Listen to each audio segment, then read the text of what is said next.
All right, we're back. We're still on page 70 of the math analysis notes. We're talking about trig identities. Eventually, we're working our way up to verifying identities. Right now, we're getting the fundamental identities out of the way. We just learned the Pythagorean identity, like the main one, cosine squared plus sine squared equals 1.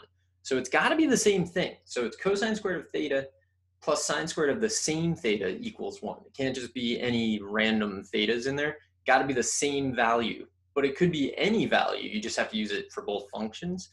So that's going to be true. Now let's see if we can get the other identities. So there's 3 Pythagorean identities. You got 3 reciprocal identities, 2 ratio identities, and now 3 Pythagorean identities. Let's see if we can get those from the one we know, right? So we just basically proved that cosine squared plus sine squared equals 1. So let's start with that. So we're going to start with things that we definitely know. We know this to be true. Cosine squared, reason y is our variable this time, plus sine squared should equal 1, because we proved that. That's given. So now what we're going to do, we need to somehow create this. So to do that, and you get used to this, you go like chasing things. Well, how can I make a tangent squared? And how can I make it 1? So if I look at this and I know the tangent is sine over cosine. So what if I divide everything I see by cosine squared? Well, that might work. So let's see, cosine squared, we're dividing everything we see. So it's an equation, it's an identity. Do something on one side, you got to do it to both sides. So we have this, so let's see. This will give me 1 plus. So they're both squared, so I'm going to make it sine over cosine squared equals 1 over cosine and then squared. So that's secant squared. And then finally, I'm going to rearrange it so it looks like what we're given, but sine over cosine is tangent, and that's being squared, plus 1 is equal to secant squared. So this is the next Pythagorean identity, and it's a fundamental identity. You're allowed to use it whenever you need to. If you see secant squared, replace it with 1 plus tan squared. See tan squared? You can replace tan squared with secant squared minus 1. Subtract 1 from both sides. That's going to work for you, and we'll see soon that we do that a lot. And then here, same idea, right? So let's start with what we know. We know that sine squared plus cosine squared is equal to 1. I'm going to do basically the same thing. I'm going to divide through by sine squared. Sine squared, divide by sine squared, and divide by sine squared. So sine squared divided by sine squared is definitely 1. Cosine divided by sine is cotangent, and we're squaring, so cotan squared. 1 divided by sine is cosecant, and we're squaring, so cosecant squared. And you're done. So could we have gotten it from the other identity, though? Right? The other identity we had, because we just proved it, was that tan squared, let's say of theta, plus 1 equals secant squared of theta. So what would I need to do here? I think what I would need to do is divide through by tangent squared. And I think that because if I divide through by tangent squared, I get tangent squared over tangent squared is definitely 1. 1 over tangent is cotangent, so I get cotangent squared. Then we just have to deal with that right-hand side. So let's see if we can do that. So I'm actually going to move this up because I think I need to do maybe 1 extra step. So I'm dividing everything I see by tangent squared. And I'm going to do it. I'm going to skip that 1 little half step there and divide here. This one is going to be the potentially weird part. So the left-hand side, though, tan squared over tan squared, definitely 1. 1 over tangent is cotangent, and we're squaring. So we're good there. Ooh. We're good here. Now on this side, what am I thinking? So I'm thinking that secant squared is just 1 over cosine squared. And I'm gonna write that. So I've got 1 over cosine squared. That's using a reciprocal identity. I'm then going to use a ratio identity here. Tangent squared is sine squared. Why am I using sometimes y's Ooh, I got a much smaller eraser. That was too much erasing. There we go. Theta, sine squared theta over cosine squared theta. And this is definitely going to simplify to 1 over sine squared. And 1 over sine squared is cosecant squared. Therefore, it was less easy is how I would say that this one, but we got it there. So that's another way of doing it. So use things that you already know, right? We know the reciprocal, the ratio. Now we know 2 with the Pythagorean identity. No, all 3 now because we just verified it. So we got all of them. Let's see if we can do this. So, and this is what I'll tell you right now. It's kind of hard to check on your calculator because your calculator does this really weird thing with the pi over 8 type things.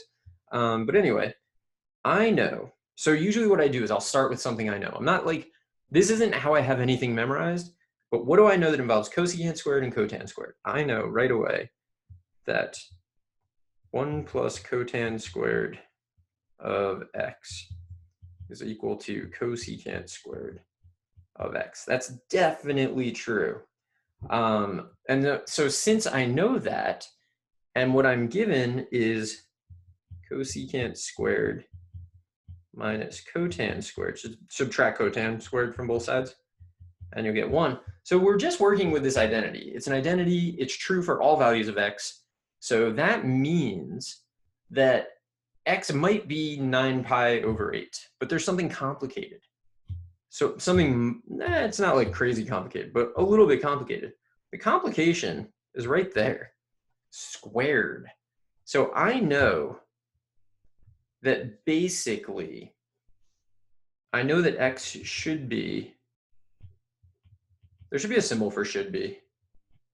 Should be like, I don't really know, x should be. It's like when you do a problem and you're like really confident, but not 100%, it's like, you're not saying x equals, you're saying x should be equal to. X should be 9 pi over 8. And in a simple non-trig world, it probably would be. I mean, I'm going to tell you, like, it is 9 pi over 8, but that's not all that it is. In fact, what's happening is, what we really need is we need all x, because what's happening, right? We're squaring it, which means, so here's my picture of 9 pi over 8. Right, the cotan of 9 pi over 8, so the reference angle here is pi over 8. The cotangent of 9 pi over 8 is actually the exact same thing as the cotangent of pi over 8. They're exactly the same because tangent is positive in the first and the third quadrants. So first and third, tangent's positive, so cotangent's positive. So the cotangent of 9 pi over 8 is the same as the cotangent of pi over 8. So if 9 pi over 8 works, then pi over 8 also works. But since we're squaring, we also know that the absolute value of the cotangent of 7 pi over 8 and the absolute value of the cotangent of 15 pi over 8. So I'm just using pi over 8 reference angles, right? So this would be pi over 8. This would be pi over 8. So pi over 8 reference angles. Everything that has a pi over 8 reference angle is going to have the same the absolute value of their cotangents will be the same. So we need all pi over 8 reference angles. So not only do we need 9 pi over 8, so x could be 9 pi over 8. That's like the first answer. It could also be pi over 8, because that'll work. It could also be 7 pi over 8. I'm writing these in a weird order. I don't like it. Or 15 pi over 8. Any of those are going to work. But is there a way that we could write these? So I think what we can say is if we group them into the angles that fall along the same line, right? So that, and then group these and these. I think what we can say is x is equal to pi over 8. And then how do I get from pi over 8 to 9 pi over 8? I just add pi, which is the period of tangent or cotangent. Pi times n, or x equals 7 pi over 8. And how do I get from there to 15 pi over 8? I just add pi in. and then n is an element of the integers. And now I'm not sure that it's abundantly clear to everyone. The reason these are the answers is that the absolute value of the, why am I writing cosine? Of the cotangent of 9 pi over 8 equals the absolute value of the cotangent of pi over 8, both of which are positive and therefore don't actually need that, equals the absolute value of the cotangent of 7 pi over 8. So it's because we were squaring that we get so many answers. Equals the absolute value of the cotangent of 15 pi over 8. And there you go. So a lot of answers to that question. Now it says check it on your calculator. So let's see if we can do that. But I'm telling you, it does weird things with pi over 8s. So what can we do first? Let's try, let's just see if we can solve it. Let's solve cosecant of 9 pi over 8. And then we got to square that. Minus the cotangent of x, and then we got to square that. Should be equal to 1, and we want to solve for x. So here we go. Yeah, weird. What if we limit it? I don't actually know if this is going to help or not. I think it probably won't. 0x 2 pi. Nope, did not help. So what I'm going to try instead, so I could go with decimals and see how that helps. Not a whole lot. I'm not feeling like I got a lot of help there. What if, let me undo that. I'm going to take this and see if I can just check my answers, right? So this is the thing that you do. You got to deal with like weird values that are spit out. Let's see if x equals pi over 8. Does that work? It does. Let's try 9 pi over 8. Also works. Let's try 7 pi over 8. Yes. Let's try 15 pi over 8. Awesome. Now, if you wanted to, you could have checked a bunch of them at a time. So let's see. Do like pi over 8, 7 pi over 8. What was the other? 9 pi over 8. I mean, we already know this is true, but 15 pi over 8. And we get 1, 1, 1, 1, which is exactly what we needed. So it's definitely working. And this is like an illustration of how trig equations, there's a lot more going on because you got quadrants, you have different things that have the same, the absolute values of things are the same. Like there's a lot going on there. But anyway, 8 fundamental identities. They're going to stay with you forever. I would say if I had to rank them, oh my God, if I had to rank them, sine squared plus cosine squared equals 1. Definitely the number 1. Tangent is sine over cosine. That's number 2. Then I think you get all 3 of the reciprocal identities in a row. I don't see how you distinguish between them. So that's like a tie for 3, 4, and 5.